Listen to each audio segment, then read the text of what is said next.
Welcome to Cyber House Party. If you've just joined us, and I am here today at the National Museum of Computing here at Bletchley Park. We've been invited here by Jackie Garrett, the director of the museum. Jackie, thank you very much for asking us to come here today. You're welcome.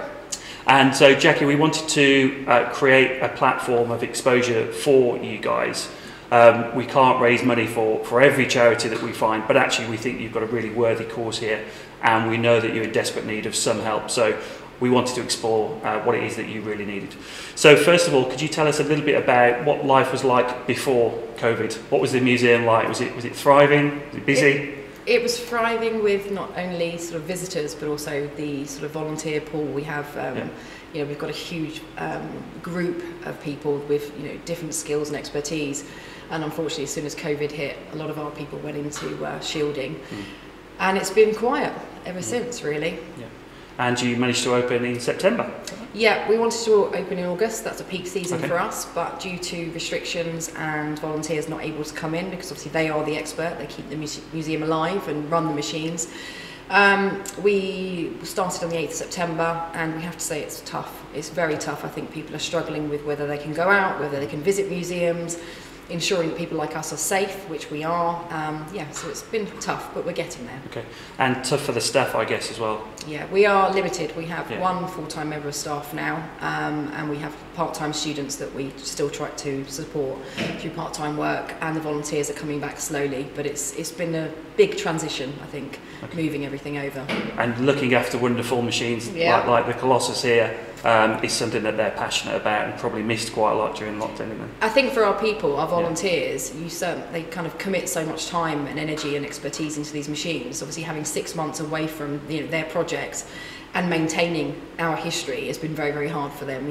But they're slowly, most of them are coming back now. Okay, and I came here today, and the estate looks quite busy, and you're raring to go. So you're open, and you want people to come and visit you. What is it that you really need right now? What are you struggling with? We're struggling with keeping the history of computing alive, so we could potentially lose decades of knowledge, expertise and artifacts if we don't get support from industry to help us do that. Now everybody knows that schools are struggling because they've had to spend money on COVID measures, more staffing, which means that the schools aren't getting to come to the museum or do the remote learning. So we're looking for industry partners to help us continue to conserve, educate and enthuse future generations with projects and remote learning. I think it's clear that everybody in the cybersecurity industry or the tech industry even would probably not have a job if it wasn't for the machines that are within this building today. And you only need to look around and see massive things like this, and then really, really tiny things like that. So it's a big part of our history that we really need to maintain, right?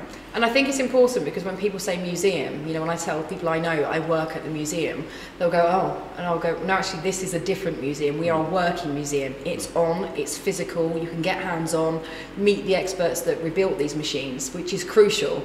And to keep us alive, we need to get this knowledge transfer over. Now, knowledge is transferred to people that visit, to schools, to corporates, but if people aren't visiting, we can't then transfer the knowledge. Sure. So tell me a little bit about what school children can get out of this, because obviously computers is all about ones and zeros. It's difficult to really get your hands on and understand some of the technology and some of the benefits from it. So tell me a little bit about the interactiveness of the museum here.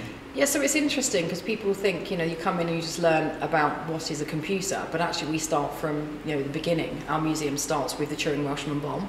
Okay, it's not a computer, but it is part of the code-breaking story which we offer. And then you start with Colossus, so it's understanding messages. Colossus has no memory, but it is effectively a form of computer. Some will argue whether it's the first computer. It isn't the first computer, but actually it's a good start in computing history. And understanding the cyber aspect, as you said, because obviously this machine was reading the German messages. Then we flow through to the 50s and 60s and 70s. Now people might say, well, why do we need to learn that? But it's all different mechanisms of code and programming. Our machines run, they can see how they're running, but also the different code that was being used or how people were programming, ensuring we do the the kind of piece where a lot of industry says that men were, developing these machines, they were working on these machines, but actually there's an awful lot of women that possibly aren't recognised as much as they should be, but we do show that in the museum as well. Sure. So on our learning programme, we take the old and then show how it's converted, or moved through the decades to the new. So help kids understand where it started, how fast it's developing is crucial for the next generations to invent and create. Yeah. So one of my first childhood computers was a ZX Spectrum. I was one of the lucky ones, and I've seen one here today. So as a family, what can a family get out of this? When they come and visit. So it's different, but sort of groups in the family will enjoy different bits. So you get a full tour around the whole museum. So you get to engage from the 40s all the way to the present day. Families tend to come together more in the PC gallery, so personal computing, and then we have a STEM section, so we offer hands-on activities with robotics, programming, there you go, and we do program. We did some this weekend, which was great. We were working on Python, so we had 2 10-year-olds come in and they were practicing their Python, and we use new applications, but we help kids understand that on their iPhone, for example, those apps don't just appear. Someone has to design them, build the code, and then that becomes, so we go back to the basics for them. Okay, excellent.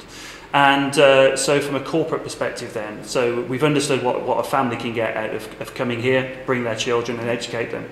But from a corporate perspective, some of the organisations out there that are looking to maybe invest here in the museum and support and maintain the equipment, what do they get out of that?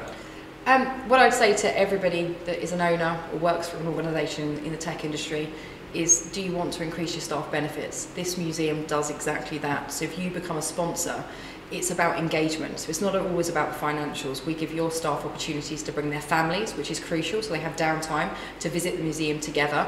We do absolutely awesome corporate days where you can crack Colossus or you can break Enigma. So we've got lots of team challenges that you can do. So actually it's more about the kind of what the staff will get from the organisation, but also the PR that you're going to generate by supporting the largest collection of working machines, as far as I'm concerned, in the UK.